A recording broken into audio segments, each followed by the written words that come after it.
whakarongo ki te tangi a te korimako. Kōrero flowing out the hook of force. Kaupapa relevant, kaupapa out of bounds, kaupapa exigent, kaupapa paramount.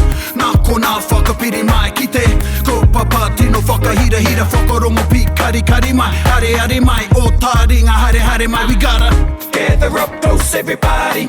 Gather up close everybody. Kani move that body. Kani move that body. Kei te iti o te rahi, kei te rahi o te iti. Anei rā mātou, a Taringa e mihi atu nei i te... kaua i te pukapū. Inga. Yes, i o tāua kāinga ne, Erica. Ai. Ai, kei te whakapāhoa ke māua i o māua kāinga. Me ki mātou ko tō māua kaiawhina i tēnei rā ko Brainy Joe.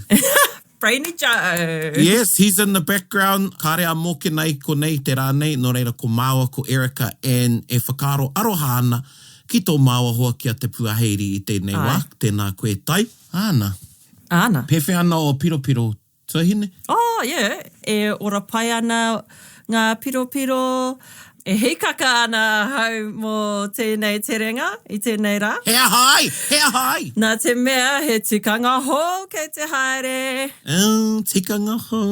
Do you want to let them know I nānei hea te tikanga ho before we do our kiwaha? Okay, if you feel like we should let them know now. I do. Today, everybody, we thought we'd try something new, and this isn't going to be a normal Patapatai episode, but we're actually going to do Patapatai on a time limit. Oh. So, for each question, we'll only have 2 minutes to answer. 2 minutes. And Brainy Joe is going to give us a ding sound to let us know when the time is up. And when that time is up, we're done. Paraone actually shared with us earlier that time limits have impacted on his life a few times before. Did you want to talk a little about that? Yes, no, okay. I went over time in Manu Kōrero 1 year, and we went over time mō tai tangata reo mai kapahaka when we performed at Te Matatini and Kahungunu, which meant we didn't get into Te Matangirua, which was the finals. Oh, weh. You still enjoyed the performance though? Absolutely. And it was a good ako moment. Glad you can take something positive away from it. Ai, koia hoki. Kiwaha. Ko tā tātou kiwaha e te whānau o Taringa, ngai Taringa, e mihi ake ana. Nō reira, ko te kiwaha i te rānei, ko te heaha te aha. Heaha te aha? Heaha te aha. And just to jog everybody's memories, we did one heaha te aha, but in another context, back in episode Tahirau ono te kaumātoru, episode 163. Now, when we go back and listen to that episode, because I don't want to go over that one again. So, e hoki ki te whakarongo? I vaguely remember it. Okay, you got 10 seconds. From the 163rd, heaha te aha. Tika. 6 seconds have already gone. Well, I thought it was, what's the what? What's happening? Yes. So that was that one. Phew. Nō reira. E te whānau, if you haven't listened to that episode and you want to know about that use of the kiwaha, well, in that context, then go back and listen to that. 163, tahirau, ono te kaumātoru. Engari, I tēnei rā, he rereke. Ne? Okay. Koenei anō tētahi whakamahinga o tēnei kiwaha ki tēnei horopaki. So, I'm going to say the kiwaha, Erica, and māue whakaro ake hea te tikanga o te kiwaha. Okay. Ka pai? Nō reira. But you already told me. Oh, well, that's okay. You can... Okay. You didn't have to tell everybody. Okay. Okay. E te whānau, imagine Erica's never heard this kiwaha before. So, you know, as you're listening, be amazed that she knows what this kiwaha means. Hoi anō, ane Erica. Aha koa, tana haere ki te whare whakapakari tīnana. Yeah. Although he goes to the gym. Yeah, heaha te aha. Although he's always going to the gym, waste of time, still looks the same. Yeah. Ka pai. Must be in the diet, eh? Ana. Well, they say it's, 20% kori and 80% kai. Aye. O mau tētahi e tuku mai. Are you ready to make one up yourself, or should I give you one more? Give me another one, and I'll hopefully think of one by then. Okay. E rua haora mātou e hi ika ana, engari he aha te aha. Oh man, we were out fishing for 2 hours and caught nothing. Yeah. Waste of time. Yeah. Cool, you got it. E rua meneti e tatari ana a Paraone. Māku? Ki au. Oh, ki au. Engari, he aha te aha. Paraone was waiting for me for 2 minutes. That's what you said? Yeah, But, yeah, waste of time. I still haven't thought of anything. Yes. I get it. Okay, ka pai. I'm glad that translated. So, koera te kiwaha. Now, on a kiwaha scale, where would you place this kiwaha, Erica? Oh, maybe in the middle? 3? Yeah. Pai tēnā. And ki o whakaro, you know, we often talk about standalone kiwaha. Do you think you could use this kiwaha as a standalone kiwaha? Nah, I don't. Not really. I feel like you need the before or after context. Otherwise, I would just think you're asking me what's up. Yeah, kia ora, tautoko. Okay. Ka pai. So that's absolutely correct. You need to provide some context. So you need a sentence to front the kiwaha. Okay, e te whānau. So you have your sentence and then the kiwaha. I was thinking though, Erica, that you probably could drop this in at the end of sentence in English. Okay. I was waiting and waiting and waiting. Engari he aha te aha. Oh, went to the hui, engari he aha te aha. Yep, that's a good one. Yeah. So there you go, e te whānau. I rere au ki o tautahi i te Ka pai. wikene rā, engari Yeah. he aha te aha.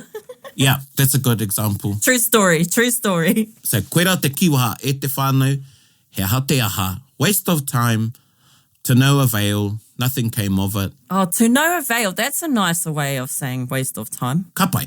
Ka pai. Patapatai. Hoi anō. Should we get into it? These quick fire patapatai. Ai, I'm ready. Kori te koe? Ai, kua rite au. Do I get to ask some of these, or is it just you asking? Oh, yeah, good question, because then I have to do the answering. I think I should ask some. I'm going to ask the first one then. Okay. What is the first one? I guess we'll find out. So, you know, e te whānau, there's going to be a sound, tētahi oro, when we start, and then when we're 30 seconds out, there'll be another sound, because that's what happens at Mani Kōrero. It's actually a minute and then 30 seconds, or anyway, and then there'll be another sound. Now, e te whānau. Aha koa, ka whakapau I o māua kaha ki te 2 minutes ki te whakautu I ngā pātai nei, if we feel we need to unpack these pātai a little bit more, then we are going to go over, but hopefully not too much. Oh, okay.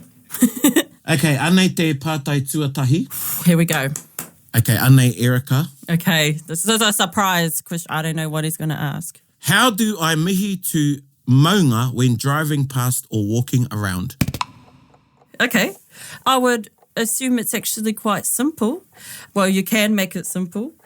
You could simply say something like, tēnā koe e koro, as you're driving or walking, maybe give a nod. Or if you want to make it really complex, well, I think Paraone better take over the answer now.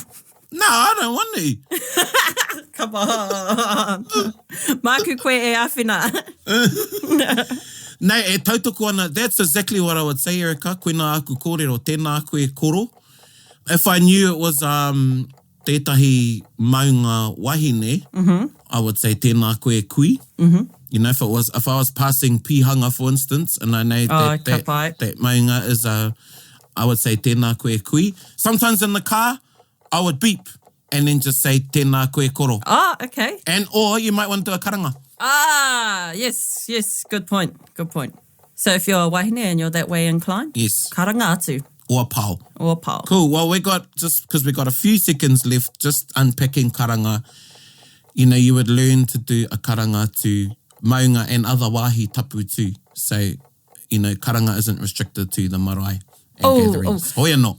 So I've been in instances like when we've gone to Maketu Marae and had someone karanga as we're ascending the te ahure, the puke hill at the back. When you do a karanga like that, are you going through the normal karanga process and doing the karanga to the mate, for instance? There will definitely be some acknowledgement of those that have passed on in the karanga, I feel. It would be correct. But there would be, and saying to the wāhi tapu that you're converging upon who is in your group and why you are going there. Yeah, but the acknowledgement of the tapu and the mana of the place is very important. Cool. Next pātai. Here we go. Historically, what is older, o or ahau? And did ahau maybe develop from a-o? Ooh, he rawe tēnā pātai. Historically, in my expert opinion, I'm unable to answer it. It's a good pātai. You know, I think o and ahau, the use of depends on the rhythm of the sentence, and it's idiosyncratic. What's an idiolect, I should say. So it's an idiolect. And it comes down to word choice based on the sentence. I guess it's something that happens subconsciously when you're speaking. Yeah. So when I'm speaking, you know, I don't think whether I'm going to choose a o or an ahau. It just depends on what I'm saying. Now, in terms of the etymology of the kupu, I'm really not sure if ahau or o is which of them is the elder. But I know, just commenting on the Hawaiian language, their word for o or ahau is vau. Vau. Yeah. Vau. They don't have a ahau sounding kupu. Yeah, so I would hazard a guess that o is the older one of the two and ahau came later. And a-o, a is a particle, and again, that's dependent on the grammar of the sentence, whether it is a-o, like kōrero ki au. Because you simply couldn't... That's us, we got 2 seconds. Bang! Bing! Cracked it. I like it. I was actually really interested to hear that answer for that question. Yeah, pai tēnā pātai. All right. That came from the plurigot. Oh, wait, no. The dot pluriglot. Ooh. I don't know how to say Instagram names, but hopefully that's sort of how you intend for it to be pronounced. Yes. Well, you know, that word glot, well, it can mean having a tongue. I know it's Latin. You've got a polyglot. You know what a polyglot is? No, 2 tongues. Many. So it's somebody that knows many languages, a polyglot. Oh, so they're very interested in linguistics. Linguistics, language, in general, yes. So tēnā koe I tō pātai. Cool. Okay, my turn. Okay.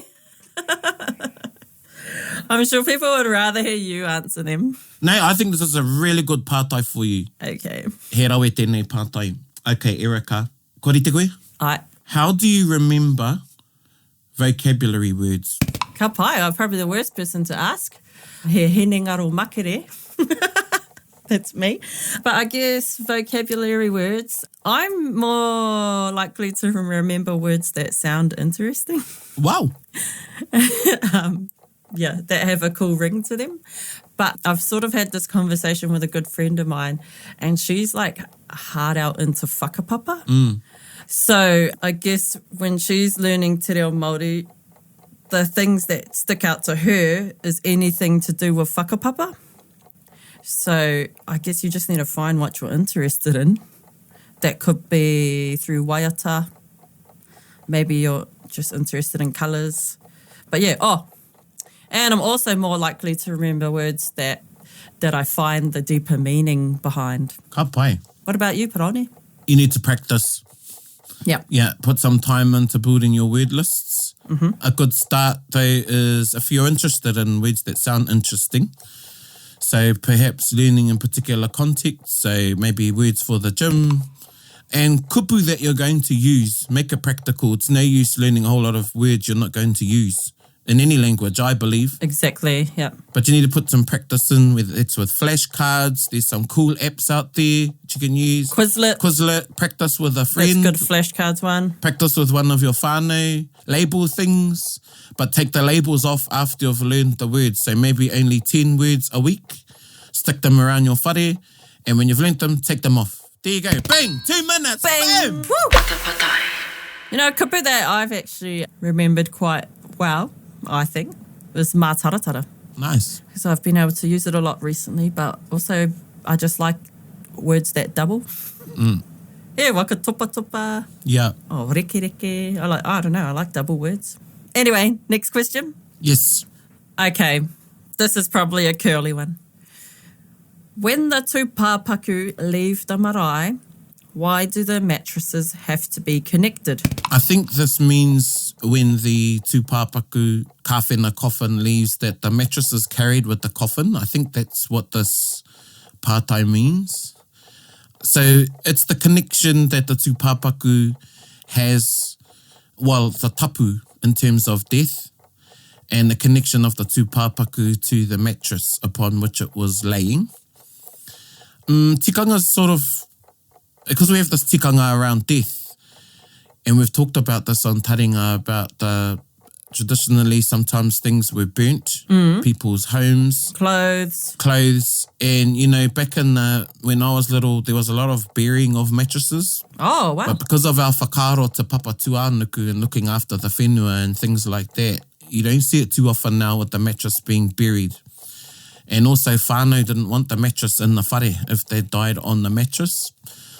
But of course now we can rethought that, and we have a karakia for the mattress to, you know, remove the tapu and just to bring a sense of mauri tau with the whānau. I think that's what this pātai is about, with the mattress remaining with the two pāpaku. Koina taku whakautu ki tēnei. So the tikanga of tapu in relation to things that have touched or been connected to the person that is deceased, and keeping them all together. Yeah. Ka pai. I can't say I've ever really observed a mattress going with the two pāpaku, so Dang! interesting. And we've answered the pātai, but just to go back over a couple of things. One about the burying of the mattress. It was quite common when I was little for the mattress to be buried. There'll have to be a big hole. Yeah. And plus all of their gear. Oh my gosh. I think, you know, momo taima, but a lot of trusts, well, that have, or urupa that have trusts, trustees, they've made, you know, tikanga for things not to be buried. Yeah. But e tahi wā, ahakoa e rā tohu, e rā tikanga he aha te aha.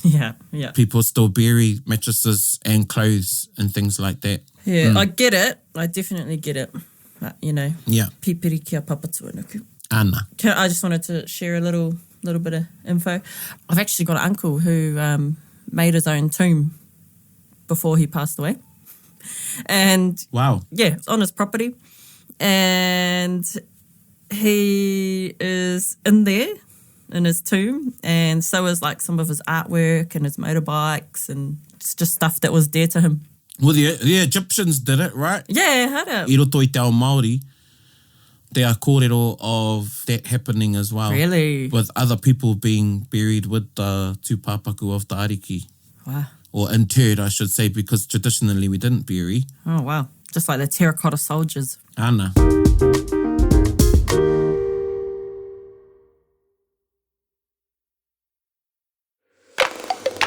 Patapatai. Okay, are you ready for another pātai? Okay. I'm going to test you on this pātai. Oh, no, you're going to give me a curly one. Yes, what's going to be curly for you, Erica? Hoi anō anei te pātai. When is it right to use o without a macron or with a macron? Well, it's from my knowledge, or is not like taku and taku, I don't think. Giving you the eyes, Paraone, is that right? Yeah, you sure are giving me the eye. So, when is it appropriate? Let's see, I'm just trying to think of a sentence. Oh, this is like a game show. You're running out of time. Come on. I'm running out of time. Well, wouldn't or be more used to indicate sort of like ownership of something? Okay, I'm going to jump in. Yeah. So, or without a macron is or category, kapai. Yeah. And it can be used, say, like te whare o Paraone, the house of Paraone, kapai. And if I was to say o whare Paraone, o Paraone whare, sorry, it would mean Paraone's homes. So, or with a macron indicates plural. The kupu being the afterwards being plural. Okay. Ka pai? So, o praone mātua, ngā mātua o praone, praone's parents. O praone mātua, same thing, means praone's parents. Okay. So, o, no macron, singular, or plural. But we're going to have to unpack this, and I know we've gone over time, but we don't want everyone going away using or no macron and or with the macron incorrectly. Ka pai, so this is a grammar point. Okay. E te whānau. So I've got this certificate on my wall right here that I'm looking at. Mm-hmm. And it's got a sentence here. Kia whakanuia te tino kitea o te awahatanga. So you couldn't, in that particular example, I couldn't go te kitea o te awahatanga, right? Correct. Why? Because it's not plural. So give me the sentence again. Okay, the full sentence is kia whakanuia te tino kitea o te auahatanga me te kounga o ngā mahi. Yeah. Should be te tino kitenga too. Oh, okay. I didn't write it. So it's saying this is an acknowledgement and recognition of Okay. the creativity and I can't remember what was after auaha or auahatanga, Te kounga o ngā mahi. and quality of the work. So it's taking one each. In this context, the o is one of those little joiner kupus meaning of. Yeah, it's a particle. Particle, that's the one. It's a particle, and in that context, it's of ka pai. Yeah. But e te whānau, just to unpack again, and this is where people can get confused. So, or, as I said, or with a macron, possession is plural. Ka pai. Has, have, ownership when referring to more than one thing. If I say ngā mātua o praone, because the ngā fronts the sentence, Paraone's parents. yeah, ngā mātua, the parents of praone, is what that literally, ngā mātua, the parents of praone. The o there does not need a macron. Okay, because it's already covered with the ngā. That's right. Okay. Ka pai, but if I was to jiggle that sentence and use or praone mātua, which means the same thing, then that or would require a macron. Or praone mātua, or Erica mātua, or Joe motopaika, Joe's motorbikes. Ka pai. Ka pai? And the same goes with the a. Yeah. Ngā moni a Joe. The money of Joe. Joe's money. Yeah, which is spoken about in the plural.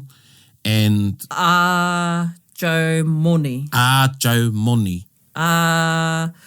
Mokai o Paraone? Or it'll be still, eh? A praone mokai. Oh. Paraone mokai.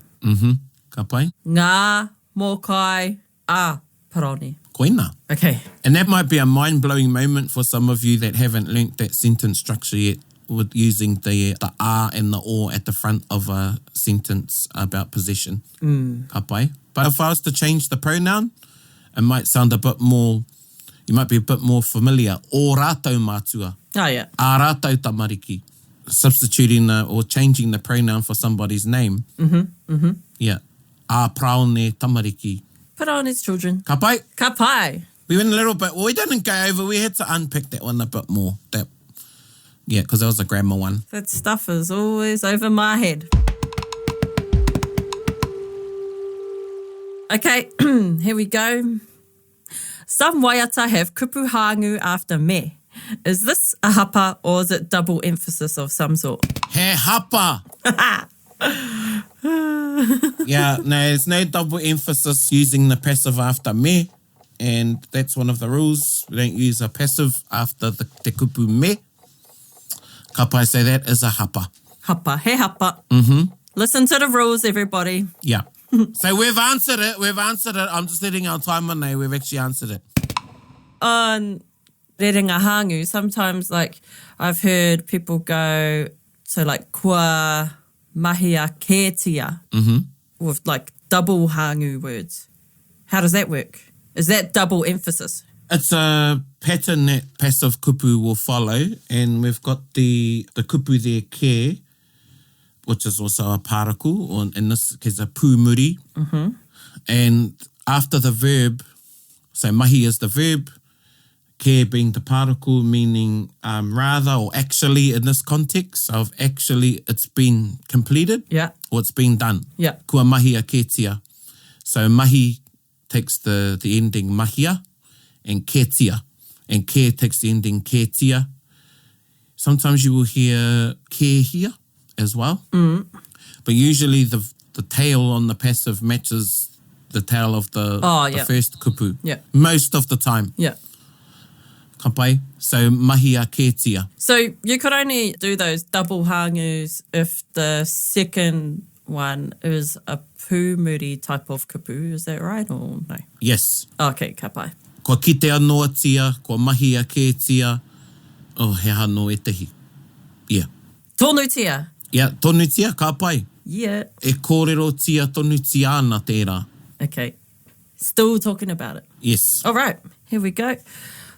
What are some ways Pākehā businesses can honour te tiriti o Waitangi / integrate te reo Māori tastefully? Great pātai. I'm going to focus on the use of te reo. So first advice would be reach out to a translator.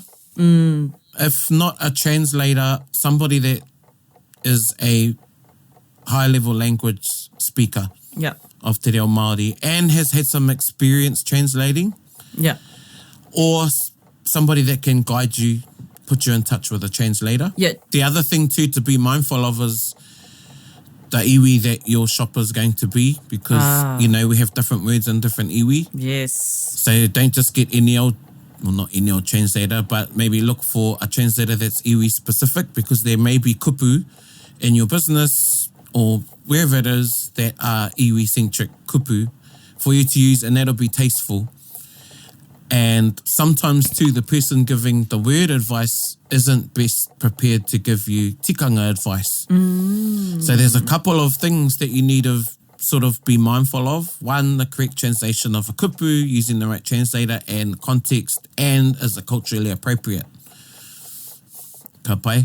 And that's where I'd hit the sweet spot in terms of the language being tasteful. Yeah, and have a wānanga about it with that person. Yeah. And I answered that. Yeah, you have. So in terms of reaching out to a translator, there are directories of sorts for that? Yes. You can reach out to the Tautawhiri website. There's a directory there to get in touch with translators. And I'm just registering my conflict of interest as a director of All Kupu Limited. Our kamupene All Kupu, we can put you in touch with translators as well. So look us up on allkupu.co.nz.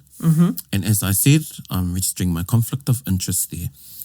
Ka pai, but we do get people reach out to us looking for kupu to use in their businesses for whatever reason, both non-Māori and Māori. Because, you know, I know this was a tangata tiriti, from a tangata tiriti perspective, this pātai, but there have been some Māori businesses too that haven't used te reo tastefully because they've gone about it too fast. They haven't put consideration to the kupu. There's been wrong translations. Te mea. Ka pai. So I think that's a template for everybody to follow, both Māori and non-Māori. Get a good translator, someone who's got some contextual background, build a relationship with them, think about the cultural element of the kupu that you're using. Yeah, and I really liked how you touched on iwi-specific, you know, locative language.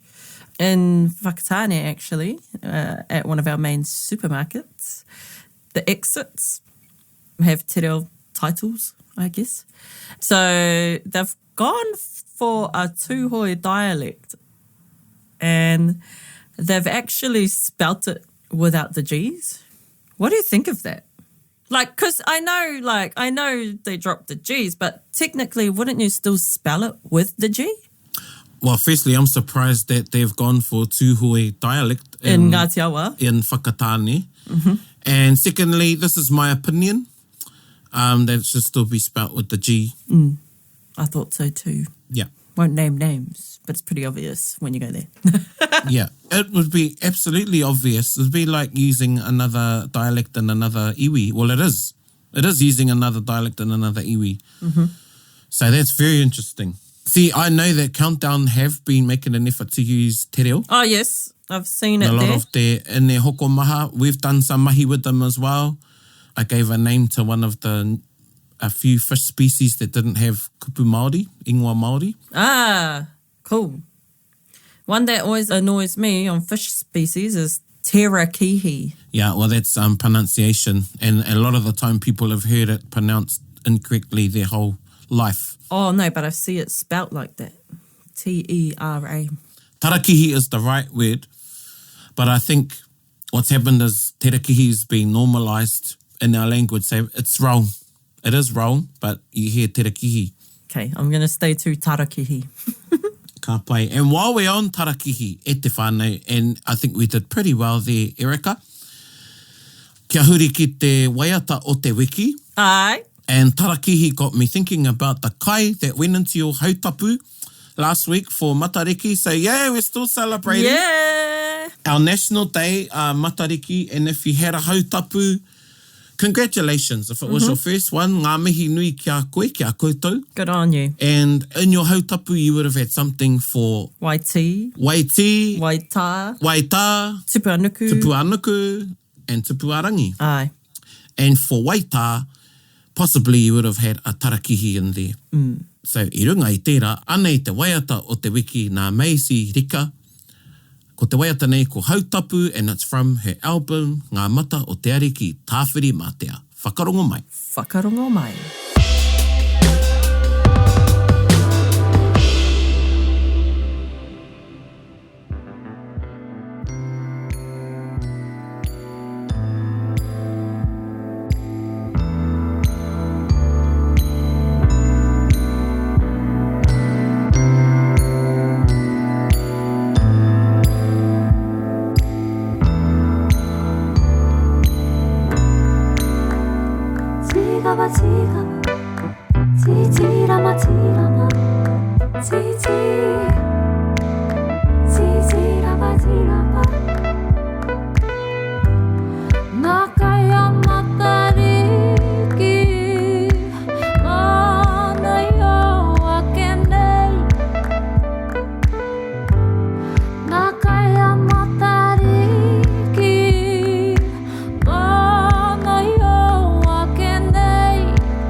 O tēnā koe mihi mai nei, tuehine engari e whakahoki nei ngā mihi ki a koe, I rau e tērā mahi. Oh, thank you. No, that was cool.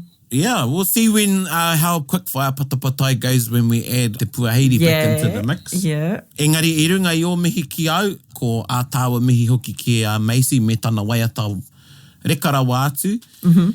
And while I was listening to that, I got a bit hungry. Tōna reo rōreka. Tōna reo rōreka me ngā kaireka.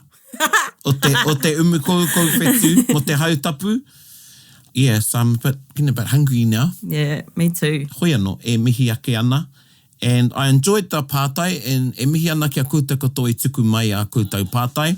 We had a couple that we didn't do, so we'll put them to the next Patapatai, quickfire Patapatai. Yeah, maybe we need to get more strict and not unpack after the answering. Yeah, I think depends on the pātai. Yeah. Yeah, like on that R-O one, we definitely needed to do a bit more on that one. So I don't want anybody missing out. Oh, nice.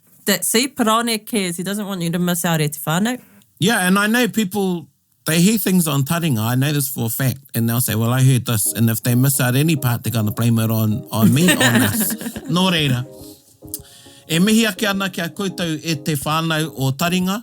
Anei au e mihi atu nei I te bustling metropolis o Te Awamutu.